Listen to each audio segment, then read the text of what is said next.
All right, guys, chapter 3, we're starting today. We're going to do 2 sections before Thanksgiving. Sammy, with me? We're going to do 2 sections before Thanksgiving. I'm going to get through as much of this today as I can. I'll finish it up tomorrow, and then I'm going to start 3.2. So over the next 3 days, we'll get 3.1 and 3.2 done. When we return from Thanksgiving, we're going to do 3.3, review for our test, and then take our test on Thursday when we come back. When we get back from Thanksgiving, guys, you only have a little less than 2 weeks before midterms and stuff. So if you're missing homeworks and such, you need to get those made up. All right, request the extension, and a 50 is better than a 0, so just make sure you do that. All right, so quadratic functions. All right, you know something is a quadratic function because the highest exponent is a 2. All right, our quadratic functions, their highest exponent is a 2. It's the second degree. You guys have all seen this before. This is what we call a quadratic written in standard form. Standard form. We're also going to talk about something called vertex form in a minute. Now, WebAssign calls these a little differently. I'll show you in a second.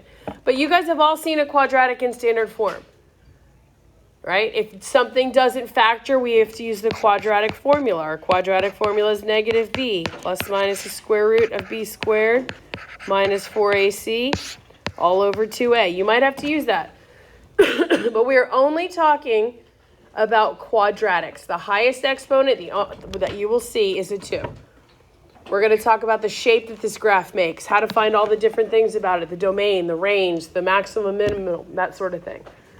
But understand that your quadratic has the highest exponent of 2. All right? So when we talk about a quadratic, the graph of a quadratic is something called a parabola. What's the shape of a parabola? A U. Good. So you have 2 kinds of parabolas, or positive and negative one. You have a positive parabola, which opens upwards, and a negative parabola that opens downwards. We're going to talk about this point here and this point here. That's going to be your vertex. That's going to tell you a lot about a parabola. In the next slide, we'll talk a little bit more. But your graph of a parabola, your x squared, is always a U-type graph. It's either a positive one or a negative one. All right, looking at your parabolas. Whoops, I forgot to erase this. I gave a little example last period. Looking at your parabola, guys. Okay, I just talked about these little points here. This is a major point here. It's called the vertex. Each parabola you have will have a vertex, either the highest point that it goes or the lowest point that it goes. So if you notice this, what kind of a parabola is the one on the left-hand side? It's a positive. It's a positive because it's going which direction? Up. Okay? A positive parabola has a minimum value, meaning it has a point on the graph that is the absolute lowest that it will not go below. If you have a positive parabola, your a is greater than 0, meaning it's a positive number. A will be positive if it's a positive parabola, if it's going upwards. This parabola over here is a negative parabola. Which direction is it going? Down. That means your a value will be negative. So instead of having a minimum, this one has a what? A maximum. There is a point on this graph that your parabola does not get any higher. What do you guys notice about the arrows of each parabola? Your positive one and your negative one. What do you notice about them? The positive both goes up and the negative both goes down, right? What are the arrows at both sides telling you? That it goes on forever, right? No matter the direction of this parabola, whether it's a positive one going upwards or a negative one going downwards, your domain, how would we say my domain is everything goes on forever? Negative infinity to positive infinity. Very good. For your parabolas, your domain is either negative infinity to positive infinity or negative infinity to positive infinity. So when I give you a list of stuff to find, domain, range, x-intercept, y-intercept, blah, blah, blah, blah, blah, blah, blah. If you don't get any question right, everyone should get this one right. As soon as you see domain, what is the domain of the parabola? You guys right? Negative infinity to positive infinity. Okay, and then your vertex, this is the x part of the vertex, and this is the y part of your vertex. They're called h and k. So here are the two ways that we're going to talk about our parabolas. Right here, this is written in standard form, where x squared comes first, and then the x, and then the constant. This is written in vertex form. When you're written in vertex form, you can just say, oh, I see what the vertex is. It's this and that. So if you're written like this, I have my parabola. It's f of x equals negative 3 x minus 4 squared minus 7. Okay. What is the vertex of this parabola? Close. 4 and negative 7. Because look, in our formula, it's negative. And anytime we talk about anything inside, it's the opposite of what we think. So it's going to be 4, negative 7. Does this parabola open upwards or downwards? Why is it down? Because the a is negative. So think about that. Already you guys are identifying parts of your parabola. Is there a maximum point or is there a minimum point? Think about it. Is there a point you can put on the graph that says, ooh, it does not get any higher than this? Yes. Yes. So you'd have a maximum. So we're going to find all of these things. And guys, I'm telling you, once you find the vertex, you can find absolutely everything you need to know. Okay, so if we're moving on to the next slide, guys, let's look at this. Let's look at this. We just talked about maximum minimum points. Is this right here written in vertex form where you could just go, oh, I see what the vertex is. It's that, comma that. Or is it written in standard form? Okay, we're written in standard form. So in order to tell me everything you need to about your parabola, and I'll go through the list in a second with some more examples, you have to find the vertex. Well, once we find the vertex, we're pretty good to go. But how do you do that? All right. So algebraically, to find the vertex, there's a tiny little formula that we're going to use. And that little formula is x equals negative b over 2a. All right. So if I look at my standard form here, what is my b value? Negative 12. So I'm going to plug in negative 12. I have negative 12 divided by 2 times, well, what's my a value? 2. All right, everybody with me?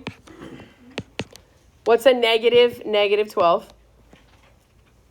Positive 12, good. Divided by 2 times 2 is? So the x part of my vertex is 3. Okay, easy enough. So your vertex is at 3 comma something. Well, how do we figure out what the y part is? Plug in 3. Plug in 3 where? Very good. I have a formula that says f of x, which is the same thing as saying y, 2x squared minus 12x plus 23, right? Okay, plus 23. I know what the x value is. It's 3. We just found it out. So now we take that and we plug it in. So we have 2 times 3 squared minus 12 times 3 plus 23. What do I do first? 3 squared. 3 squared is 9, and 9 times 2 is 18. So 18 minus 36 plus 23. What is 18 minus 36? Got to work left to right. Negative 18 plus 23 gives me y equals what? What's negative 18 plus 23? 5. So your vertex is at 3 comma 5. Now, if you're going to write this in vertex form, because they gave it to us in standard, so we're going to write it in vertex, your form would look like this. F of x equals a times x minus h squared plus k. All right, so f of x equals, what's your a value?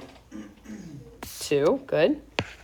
Times x minus, what's your h, which is the x part of your vertex? 3 squared plus, what's the y part? 5. So these two things are equivalent.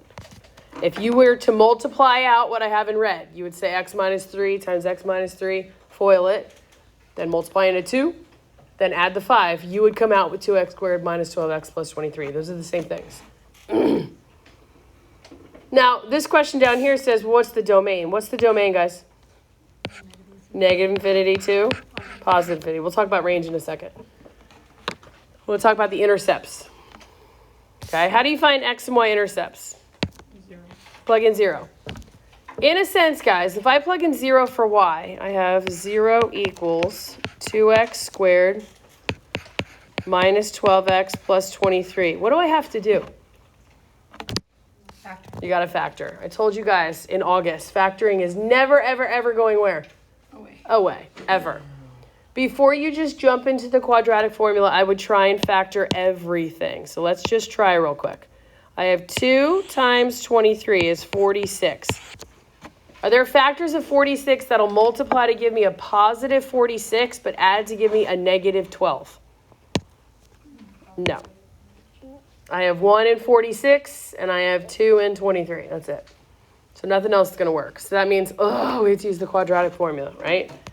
So I have negative b, so negative 12 plus minus b squared. So negative 12 squared minus 4 times a is 2, c is 23, divided by 2 times 2. Hardest part of the quadratic formula, other than memorizing it or knowing what it is plugging everything in. Just make sure you have it all correct. So if I simplify, a negative gives me a positive 12. Guys, what's negative 12 squared? Good, 144. And then minus, what's 4 times 2? 8, and 8 times 23. It's 8 times 23. It's 8 times 23. 184, okay. Divided by 4. Okay, let's keep simplifying. So 12 plus or minus, what is 144 minus 184? Negative 40, all right? You can stop right there. This question is asking for the x-intercepts. Where is this graph going to cross the x-axis? What do you know when you have a negative underneath the square root? That's imaginary. That means that you guys just proved, you just told yourself, oh, it doesn't cross the x-axis. There's no x-intercept. You might get a funky answer like 12 plus or minus square root of 6 or something like that. That's a place on the graph. It's just not a pretty place. But if you get a negative underneath that radical, that means, ooh, that's an imaginary number. This does not touch the x-axis. Now, if I'm trying to find the y-intercept, guys, remind yourself, what do you do to find the y-intercept? You plug in what? 0 for x. Well, if I plug in 0 here, and I plug in 0 here, what's your y-intercept? 23. So when I plug in 0 for x, I get out 23. We always write our intercepts, x and y's as ordered pairs. But guys, when your quadratic is written in standard form, your y-intercept is always the constant. Because when you plug in 0, the x's are going to cancel. Everybody see that? All right, so this next slide talks about the maximum and minimum value, which we've already talked about. It's going to be the y part of your vertex.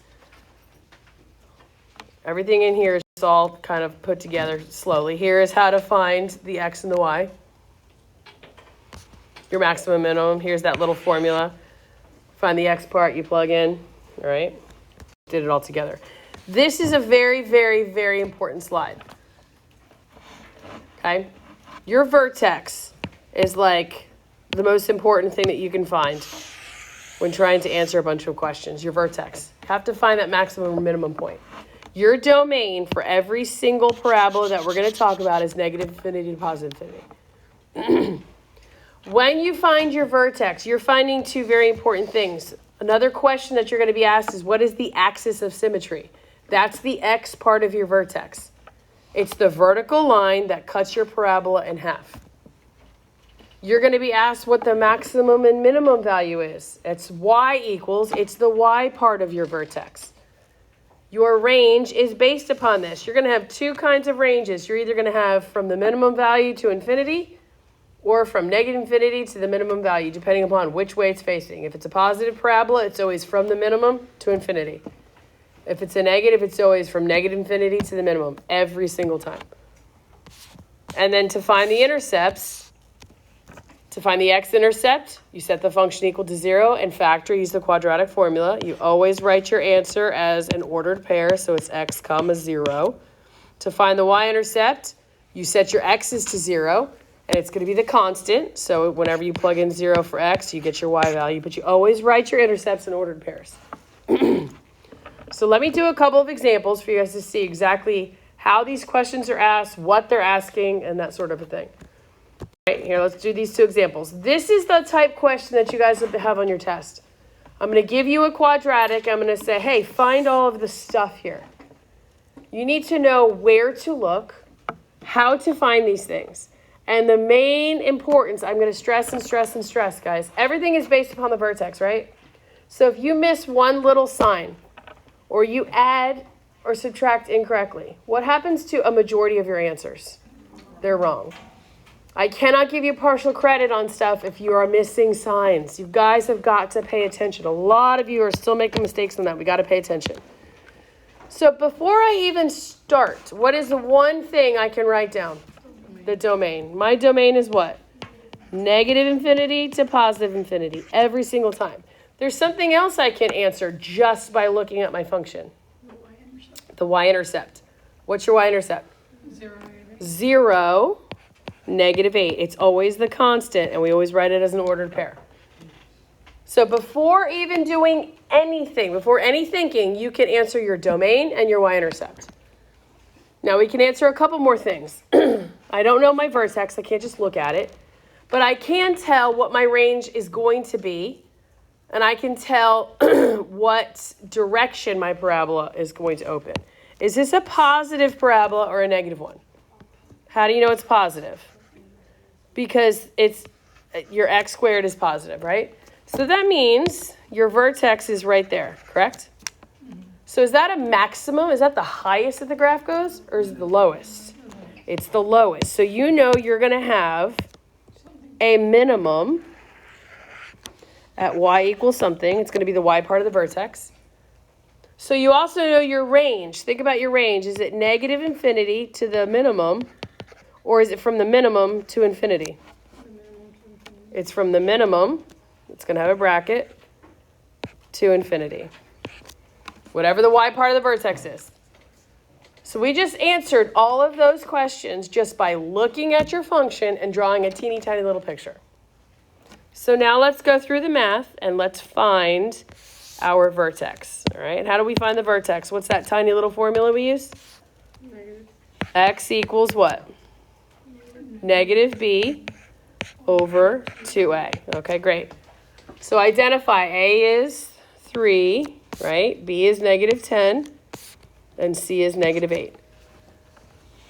So I'm going to say negative 10 over 2 times 3. Everybody with me? What's a negative 10? Positive 10 over 2 times 3 is 6, and that simplifies to 5 over 3. So the x part of my vertex is what? 5 over 3. So I'm going to say, okay, my vertex is at 5 over 3, comma something. What else did I identify by finding the x part of my vertex? Your axis of symmetry. It's at x equals 5 over 3. You guys have to tell me x equals or y equals because it's very different. Different things we're talking about, different things we're looking at. All right, so now that I found the x part of my vertex, how do I find the y? You plug it in. What do I plug it into? To the formula, to the function that they gave me. So yes, guys, I understand you have a fraction here that you're working with. That's okay. So you have 5/3 squared minus 10 times 5/3 minus 8. You guys will have fractions. So as I simplify here, okay, I have my 3 out in front. This 2 goes to the numerator, y'all, and the denominator. So what does this become? What's 5 squared? 25 over what? Perfect. Then minus what? What's negative 10 times 5/3? Negative 50 over 3 minus 8. All right, before you guys start freaking out about common denominators and stuff, is there anything we can simplify? What? The 3 and the 9. 3 goes into 3 once. 3 goes into 9 3 times. So you have 25 over 3 minus 50 over 3 minus 8 over 1. So now your common denominator is not so rough. What's your common denominator for all three of them? 3. So if I multiply the bottom here by 3, I have to do what to the top? Multiply by 3. What's 8 times 3? 24. So y equals, what's 25 minus 50? Negative 25 minus 24. Negative 49 over 3. So the y part of your vertex is negative 49 over 3. Now you found, by finding that, you can now answer 2 more questions. Where else does negative 49 over 3 go? It goes in the range right here, negative 49 over 3. And then the minimum, negative 49 over 3. Your range and your max and min is based upon the y part of your vertex. Your axis of symmetry is based upon the x part of your vertex. So we have answered every single question except for one just by doing this little negative b over 2a.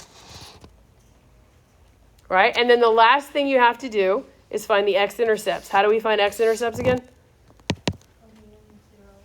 We're going to plug in 0 for y. So we're going to set the whole equation, 3x squared minus 10x minus 8 equals 0.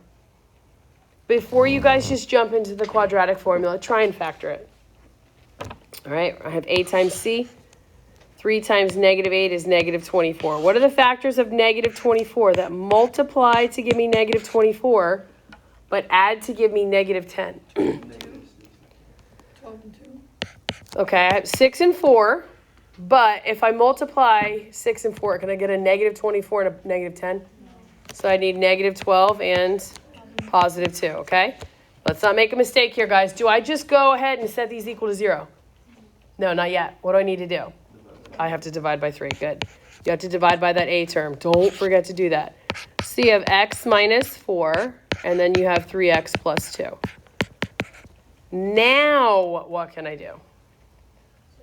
I can set them equal to 0. So I have x minus 4 equals 0, and 3x plus 2 equals 0. So here I have x equals 4, and here I have x equals, if I move 2 over, it becomes negative, right? And then divide by 3, so I have negative 2/3. So I have 2 places that this parabola crosses the x-axis. How would I write them as intercepts? 4, 0, and negative 2/3, 0. You have to write your intercepts as ordered pairs, guys. Have to write as ordered pairs. Write as ordered pairs. Have to. Have to.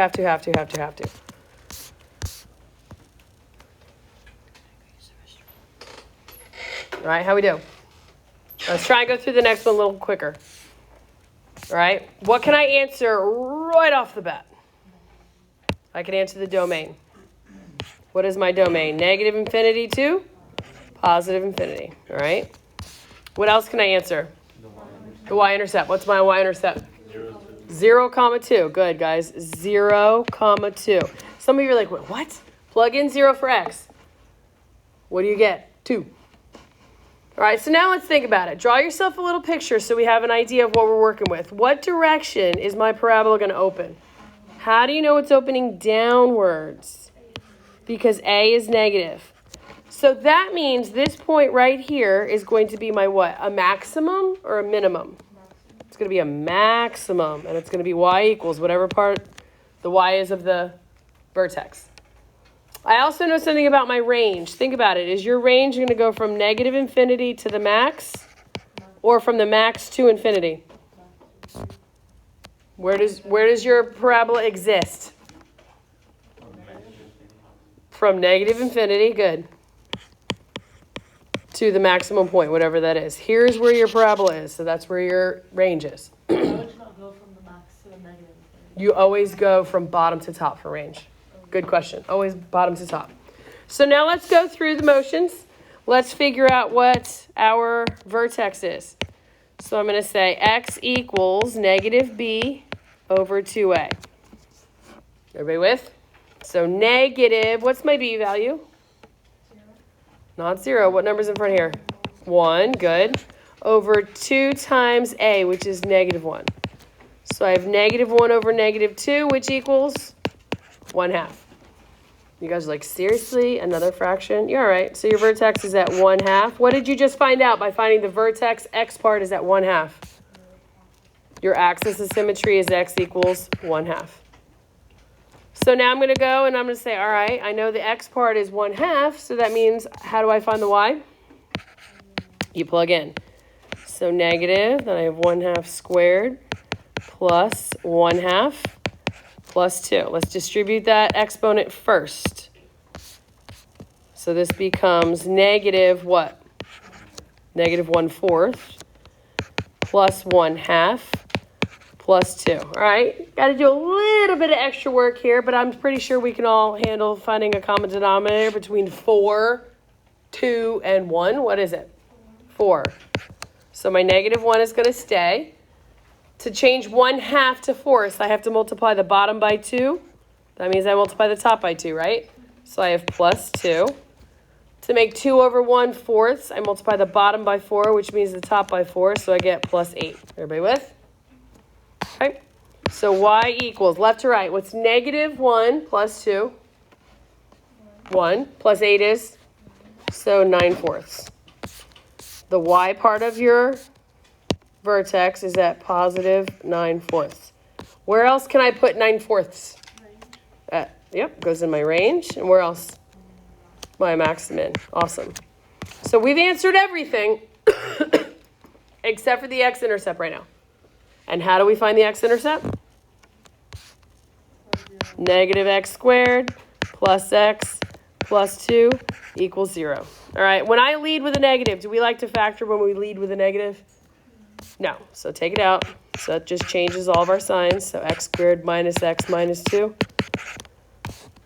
This is an easy one. What are the factors of negative 2 that multiply to give me negative 2 but add to give me negative 1?